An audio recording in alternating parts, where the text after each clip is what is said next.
As you have read, independent agencies are crucial to the function and operation of the bureaucracy of the executive branch of the United States government. These agencies and the government employees that work for them provide a variety of services to the American people, are critical to the lawmaking and law enforcement process in the United States, and can have a substantial impact on the quality of life of the American people. Independent agencies can be classified into one of three groups based on their function or purpose within the executive branch. The first group are what are known as independent executive agencies. These agencies exist to perform duties similar to the cabinet. However, their efforts are focused in a much more specific area and are designed to handle issues that do not fit specifically into one cabinet department or that might be relevant to multiple cabinet departments. Second, we have independent regulatory commissions. These are groups that are set up and that are similar to independent executive agencies. However, their focus is on policing and regulating specific business and economic activities within the United States. Their goal is to promote a fair economy where all American citizens have equal opportunity to participate and be successful. Finally, independent agencies can fit into the category of government corporations. These are businesses that are owned and operated by the United States government and that conduct business activity throughout the country. In most cases, these businesses exist to either compete with private industry and provide competition for private businesses so that we can keep the costs of business activity down as a benefit to the American people, or in other cases, they actually exist to provide a service that the private sector is unwilling or unable to provide due to the fact that it is not profitable and you cannot make money providing that service. Regardless of their category, independent independent agencies exist to fulfill one of four purposes. They exist to either handle issues that do not fit into a specific cabinet department. They exist to remove political and partisan influence from the decision-making process so that regardless of who is president or which political party is controlling our government, all of the responsibilities and duties of the executive branch are handled in a way that is beneficial to the American people. Third, these agencies exist to handle sensitive issues such as national security topics or the addressing of an outbreak of disease that require a specific and focused level of expertise. And finally, these agencies exist to exercise what is known as quasi-legislative or quasi-judicial power within their area of expertise. What this means is that in some instances, these agencies are actually tasked with developing, writing, enforcing, and prosecuting laws within the United States. This frees up agencies like the FBI and the federal court system to handle the most important legal cases of the United States government. When agencies are given quasi-legislative or quasi-judicial powers, their decisions are eligible to be appealed and go through the regular judicial system. But in many cases, the initial decision in terms of prosecuting a law violator or punishing a law violator are handled by the agency instead of traditional law enforcement. As you will see as we go through a variety of examples of independent agencies, agencies can fulfill multiple purposes through their day-to-day operations. The first agency is the Federal Election Commission, or FEC. This agency was created in 1975 through the passage of the Federal Election Campaign Act. This law created the agency and tasked them with the purpose of regulating our presidential elections. This agency is responsible for reviewing the public funding of elections to make sure that all campaign donations are legal and acceptable under the rules within the Federal Election Campaign Act. Any candidate who is found to have violated campaign finance laws is punished by this agency. The next agency, and one of the most well known, is the National Aeronautics and Space Administration, or NASA. While this agency was created specifically to focus on space exploration and space research and discovery, it's a great example of how agencies can work to benefit multiple cabinet departments. NASA's efforts into space exploration could be relevant to the Department of Defense. Many of our satellite communications and satellite technology that are used by the military were first developed by NASA through its research and scientific discovery. At the same time, much of NASA's work around space flight can be important to the Department of Transportation and its regulation of air travel. So NASA plays an important role individually as an agency working on our space exploration and discovery, as well as providing information and technology that is useful in other areas of government operation. Third, we have the Peace Corps. This group was created in 1961 by President Kennedy to assist him in his foreign policy efforts around the world. This group goes throughout the world helping the people in other countries develop a trained and skilled workforce. Through this cooperation, Kennedy hoped to develop a better understanding of cultures throughout the world and to develop relationships and alliances to help handle international incidents where the United States is required to cooperate and work with foreign countries. Next, we have the Food and Drug Administration, or FDA.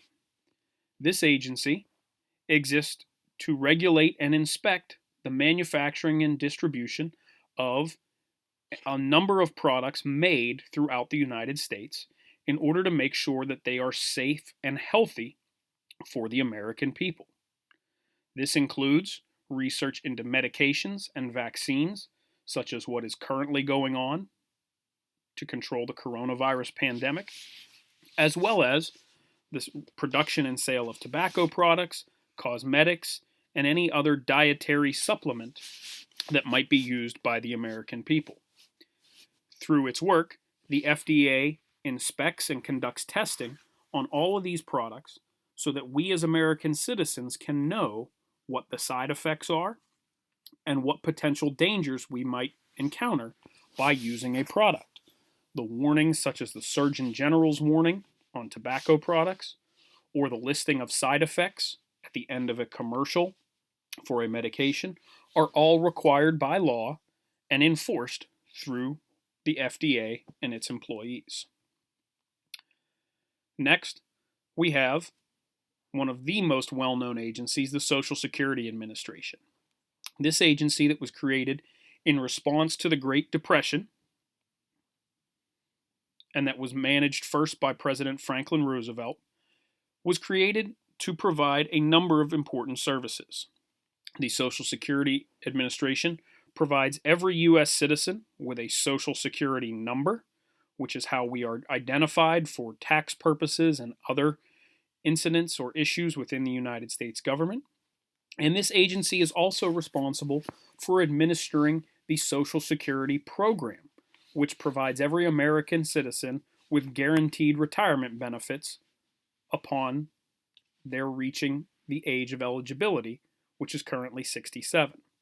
Throughout your working career, you will pay into Social Security, and that money will be invested on your behalf and ultimately returned to you when you reach eligibility and are able to retire.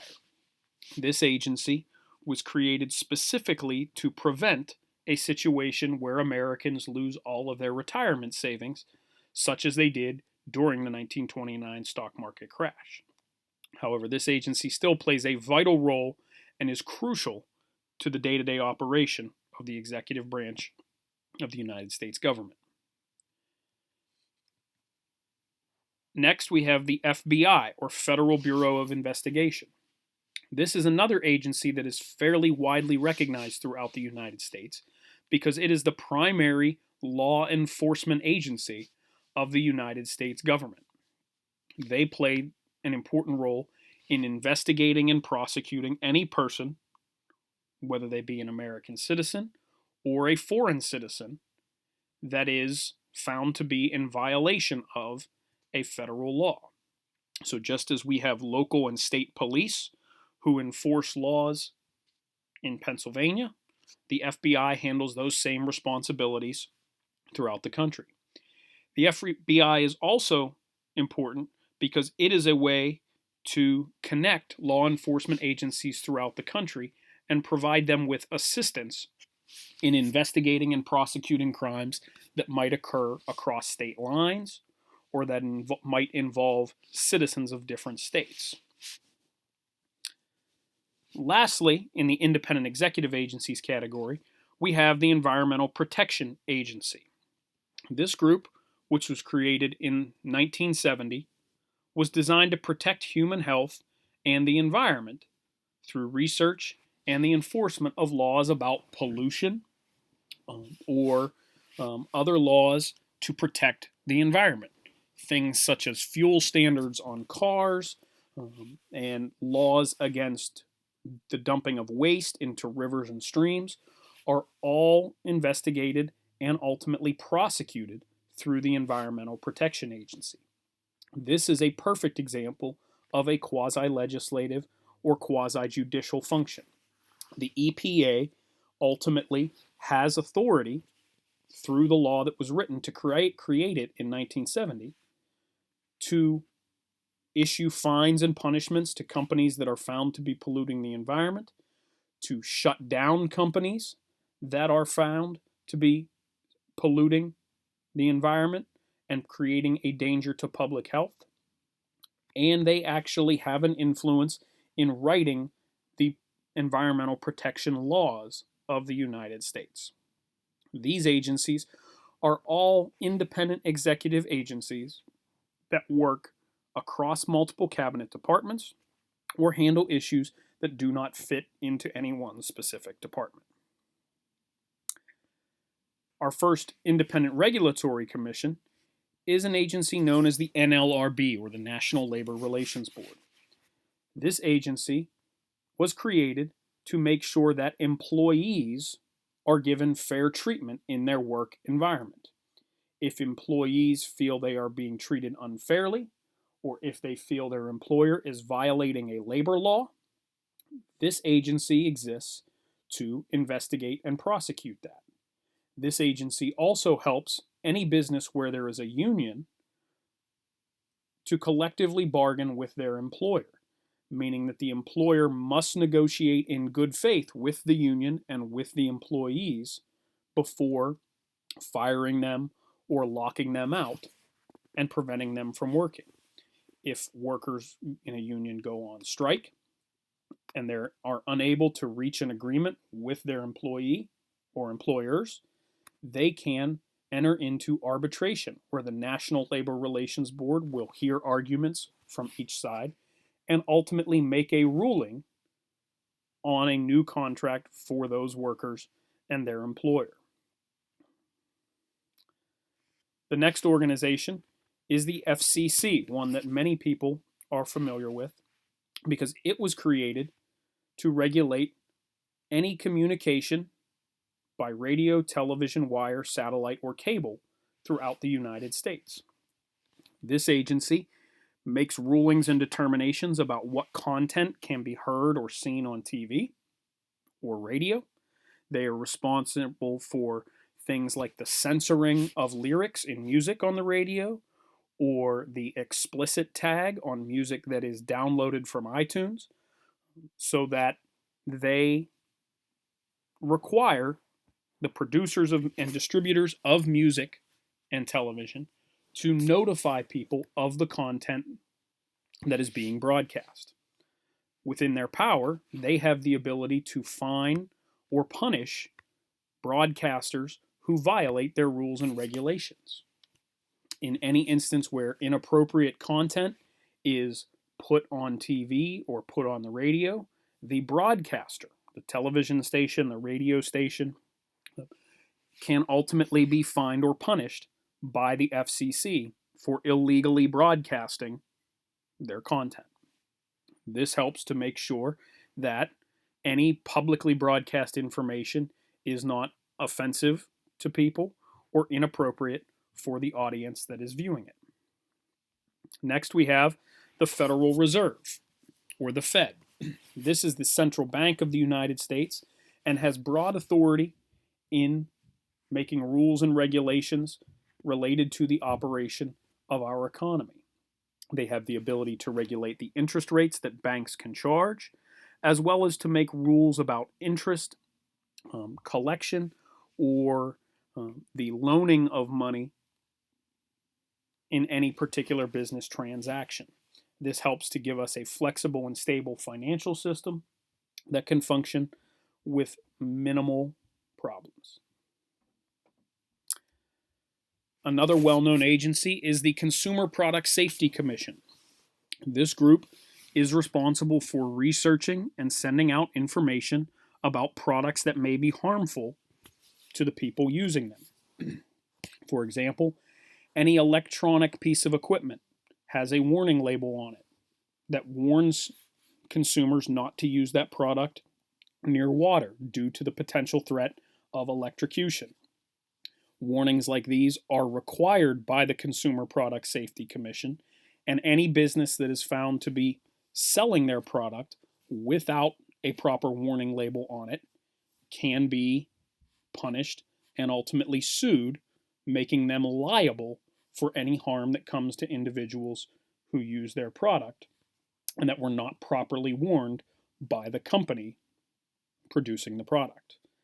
Again, this is another example of quasi-legislative and quasi-judicial powers. The Consumer Product Safety Commission has the ability to set the standards for these warning labels and also has the power to punish people and businesses who violate the rules and do not properly label their products. The next agency in the Independent Regulatory Commission category is the Securities and Exchange Commission. As you can see in this description, this agency is responsible for regulating all of the transactions that go on involving the stock market in the United States. Individuals who trade and choose to buy or sell stock on the stock market have a variety of rules that they have to follow. Stock brokers and traders who actually do the transactions as a profession also have a variety of rules that they have to follow. And anyone violating these rules can be investigated and punished by the Securities and Exchange Commission.